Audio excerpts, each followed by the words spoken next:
జర్నలిజానికి ఉండాల్సిన లక్షణాలు ఏంటంటే, ఒకటి క్రెడిబుల్ ఇన్ఫర్మేషన్ ఫంక్షన్, విశ్వసనీయమైన సమాచారాన్ని ఇవ్వాలి. ఇది మొదటి పని జర్నలిజం చేయాల్సింది.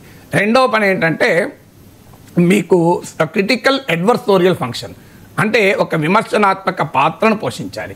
మూడవది ఎజెండా సెట్టింగ్ ఫంక్షన్, అంటే ప్రజల తరఫున ఒక ఎజెండాను సృష్టించాలి. ఈ నాలుగవది ఎంటర్టైన్మెంట్ ఫంక్షన్, అది న్యూస్ మీడియా చేయాల్సింది కాదు, వేరే మీడియా చేయాల్సింది. ఈ మూడు ఫంక్షన్లను చేయగలుగుతున్నారా? ఒకప్పుడు నెపోలియన్ అంటాడు, దశ దిశల నుంచి వచ్చే శత్రు సైనికులను చూసి కూడా నేను భయపడను, కానీ ప్యారిస్ నగరంలో ఉన్న 4 పత్రికలకు భయపడతాను అన్నాడు. ఎంత చూడండి ఏ స్థాయిలో ఉన్నాడు. తర్వాత మీకు బ్రిటిష్ ప్రభుత్వం ఇక్కడ నుంచి ఈస్ట్ ఇండియాలో ఉన్న బ్రిటిష్ పాలకులు తమ మాతృదేశంలో ఉన్న బ్రిటిష్ ప్రభుత్వానికి రాశారు, ఇండియన్ మీడియా చేస్తున్న రచనల వల్ల బ్రిటిష్ వలస సామ్రాజ్యవాదానికే ప్రమాదం ఏర్పడుతుంది అని చెప్పి వర్నాక్యులర్ ప్రెస్ యాక్ట్ తెచ్చారు.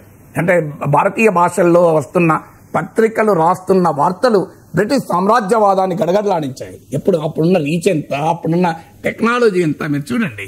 అదంతకు ఒక థింకర్ అంటాడు, if I'm asked to choose between government without news papers and news papers without government, I would rather prefer news papers without government అంటాడు. అంటే పత్రికలు లేని ప్రభుత్వమే లేని పత్రికలు కోరుకోవాలంటే నేను ప్రభుత్వం లేకపోయినా పత్రికలు ఉండే సమాజాన్ని కోరుకుంటానన్నాడు. అదంతెందుకు పోతనామాత్యులు వార్త యందు జగంబు వర్ధిల్లా అన్నాడు కదా. సో ఇప్పుడు జగంబు వర్ధిల్లుతుందా లేదా అని గుణమే చేసుకుని మాట్లాడుకుందాం.